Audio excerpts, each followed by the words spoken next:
Oh, hello, and welcome to In Tune Pathways, the podcast. This is the place where we explore autistic identity, culture, and family lifestyle. I'm your host, I'm Kristy Forbes. I'm a late identified autistic woman. I'm an educator, I have ADHD, and I am a PDA autistic. If you're not sure what PDA is, it stands for pathological demand avoidance. Ooh, we'll get into that in future episodes. I'm also a parent of autistic children, and my passion is shifting away from the medical disorder narrative and into a newer awareness and radical acceptance of the social model of disability. Thank you for joining me. All episodes of the In Tune Pathways podcast are recorded on Wurundjeri country. The Wurundjeri and Woiwurrung people are the traditional custodians as part of the Kulin Nation. I pay my deepest respect to elders past and present, and at In Tune Pathways we are committed to the amplification of First Nation voices and decolonisation in our work. Sovereignty was never ceded. This country always was and always will be Aboriginal land. Not why the addiction, but why the pain, asks a popular Canadian physician, and it makes me nervous. So much of what we talk about regarding any behaviour or relationship with food, drugs, both prescribed and recreational, and of course interpersonal relationships come from what I perceive as a very binary feed-in for our current approaches to behaviour. Let me unpack this a little. Neurodivergent people. We use, for lack of a better word, resources, both within ourselves and outside of ourselves, to regulate, to soothe, to recalibrate. Screens, food, drugs, alcohol, relationships, sex, passions, breathwork, yoga, exercise, writing, and so many other forms of creativity, and so much more, just as non-neurodivergent people do. Yet, we often do it bigger, harder, faster, more often. When it comes to our current understanding of addiction, our focus is narrow. We automatically assume that if a person is engaging with the same thing, person, place, or thing, repeatedly, it must be an addiction. This is particularly true of how professionals zoom in on neurodivergent culture, or they say it's dopamine seeking or chasing. And yes, these things can be real. They are sometimes, of course, true. And they can be reductive, dismissive, pathologizing, and ableist. They're limiting in terms of how we come to understand human experience, divergence, diversity, and they continue to box us all in as normal or abnormal, functional or dysfunctional. While it's true that so many of us as neurodivergent people come into adulthood with significant trauma, so much of this is related to displacement.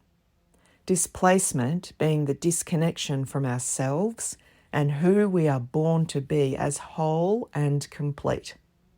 Instead, spending our lives being seen as broken, seeing ourselves as broken, or second-rate versions of typical people.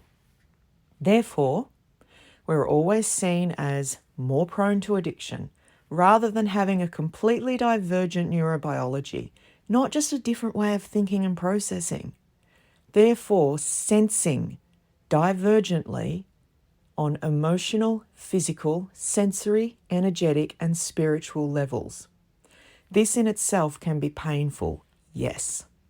But the response to it, the response I received as an extremely sensitive human being growing up was not good. It was not nurturing, it was not kind. My sensitivities were interpreted as weakness, as embarrassing, as failures, as less resilient, and the adults around me were conditioned to always be projecting into the future to avoid any outcomes around who I might become rather than who I was. They were bullied by societal ABA, applied behaviour analysis.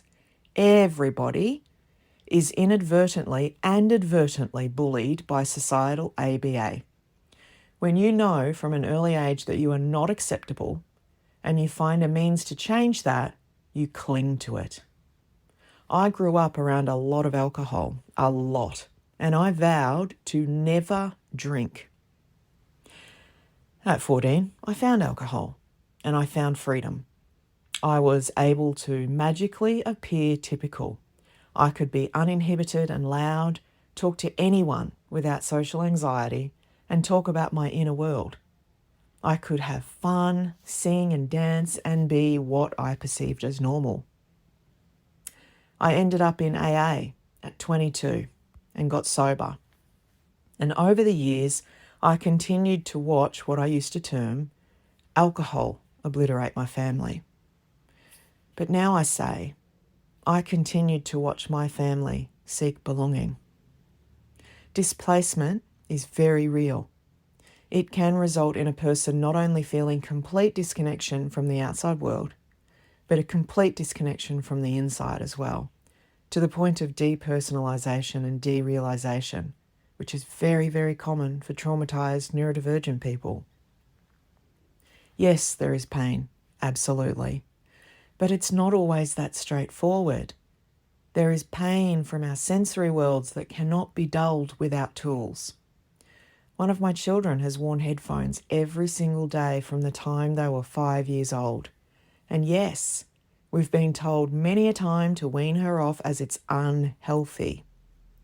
The pain she is in without them is unimaginable for most. It's a whole body pain. When we engage in our passions, we're told it's unhealthy. We're pathologized in the DSM. Restrictive, repetitive patterns of behaviour, interests or activities as manifested by at least two of the following. I won't go on. You can access what they say about us as autistic people. But they basically say that we are abnormal based on the way we engage with our interests and our support tools. Bad, bad, bad. And no, you may not use those tools or resources to ease the burden of navigating a world not built for you. Many of us do become addicts, alcoholics. Our intergenerational trauma, our stories of displacement are peppered with other various forms of trauma along the way. People who take advantage of our trust, parents and educators encouraged to see us as weak, never resilient enough, intentionally pretending to be disabled in various ways, not being able to get over the anxiety or attend school without fear or resistance. Even now, so many disabled adults are afraid to admit to themselves that they are disabled because they don't feel that they are disabled enough to be able to refer to them as disabled. That is an example of internalized ableism from societal bullying. What happens next? We realise we're traumatised, and that becomes our special interest. It becomes our lifelong focus, especially when we do not know we are neurodivergent. I spent my life until the age of 33 telling myself, both consciously and unconsciously, if I just get better, be better, do better, life will finally be okay. I'll be a better parent, a better partner, a better child, a better friend, a better employee. Jesus, where does it end? Where does it ever end? Where? What is the end point? Not enough of us think about that. This is so normalised to always be striving to be bigger, better, faster, stronger. At what point do we feel we're good enough? Is there always room for better? Most of society will tell us that there is always room for improvement. Why wouldn't you want to be better? But what if I've been okay all along? What if I've been enough? What if I am enough?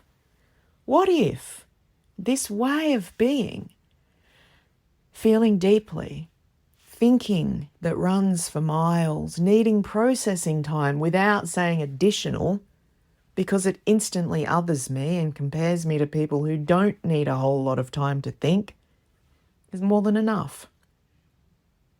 How much longer will I torture myself with the need to overcome? And what the hell am I overcoming? Do I even know? Is my pain mine to process and overcome? Or is it years and years of being told I am unacceptable? That messaging isn't always direct and verbal. It riddles society like a cancer. The lines around trauma and pain are very quickly blurred. And here's the final point that I want to make about behaviour and being neurodivergent. We are still being pathologised even in therapy. We're still being examined via the lens of behaviourism. You're drinking a lot, there must be pain that needs to be overcome. I didn't eat, drink or drug myself into oblivion because I was solely in emotional pain only. I was opting out. I was checking out of a world that hated me, rejected me, and wouldn't teach me or support me to know and understand my difference as a perfectly whole and complete, naturally occurring variation of human being and doing. A divergence. I was escaping from a world that I had to process, think about, feel and sense because I had no choice. Sometimes there is no overcoming. Sometimes there can only be supporting, flipping narratives, overturning who we've been told we are. We are telling children that their challenges and their struggle is a weakness on their part. We are telling their parents that they are not raising their children well enough for them to be resilient. Whilst they continue to live in a society with such institutional power that oppresses many forms of divergent people, we're telling people what's wrong with them and giving them absolutely nothing else. Even when we find tools to support ourselves, we are othered and bullied.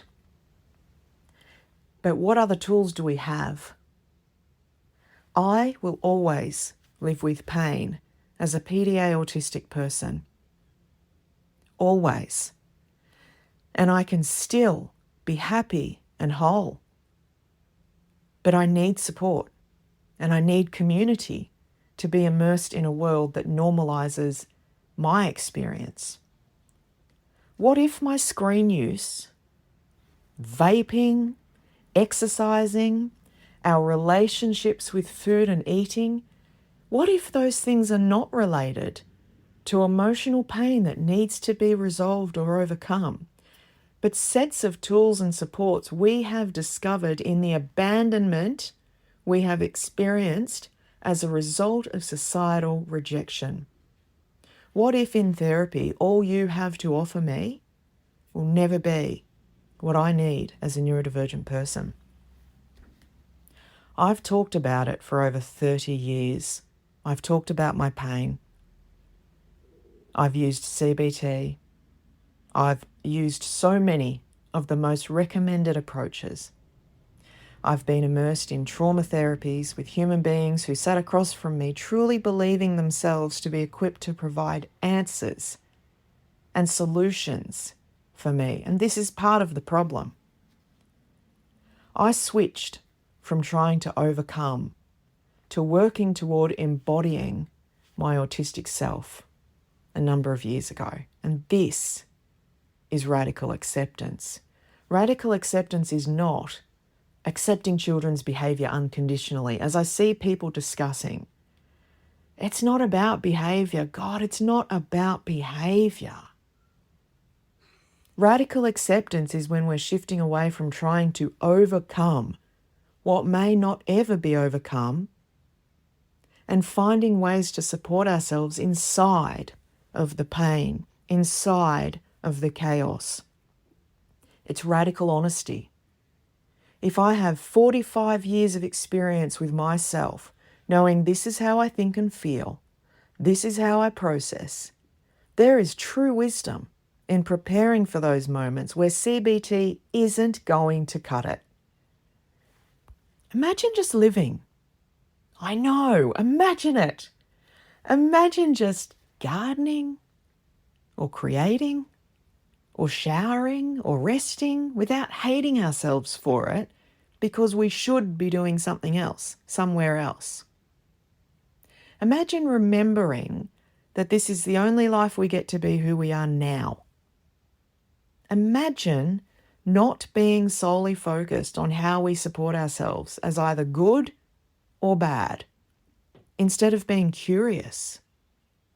Imagine, instead of centering on someone's behaviour, we step back and radically ask ourselves with honest curiosity, what is it that they're getting from drinking that they need? What is it that they're getting from gaming that they need? Because sure, we can figure out the pain or think that we have. But what happens when the pain hits harder one morning? What then? Knowing what it is won't be enough. Having additional pressure to not go to a bottle of alcohol or to spend 24 hours straight immersed in gaming isn't going to prevent the pain. It's going to add to it, particularly for a PDA autistic. Adding rules into our lives for anybody creates additional pain. Why can't we meet ourselves where we are, call in our pain, meet it with a cup of tea and have a conversation with it without judgment? The thing is, I know how to breathe deeply. I know how to cry. I know how to write. I know how to talk. I know how to move my body. And I take responsibility for all the things I can in order to support myself. But I cannot be responsible for a world that will not and actively chooses not to understand me. A society that is encouraged to actively misunderstand, overlook, and outright abuse neurodivergent people. Our focus is on changing people in childhood in order to avoid being targeted, right? Autistic children are a prime example. When we immerse them in social skills training without their consent, when we believe that a generic framework of occupational therapy, psychology, and speech pathology is all they need just because we identify them as autistic, we displace them. We overlook the individual. We displace them in childhood. We create their pain. Am I saying not to seek support or treatment for trauma? No. And having to address all the what about and the are you saying are also a byproduct of us not being able to just live and let live. It's active participation in societal ABA. Not being able to read, acknowledge differences and move on without making someone wrong is active participation in societal ABA. I won't give up another moment of my life trying to overcome. I'm actively spending the next 45 years of my life immersed in loving all my parts, wholly and completely.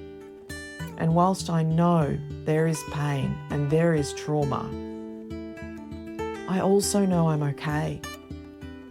I am enough. And enough is enough.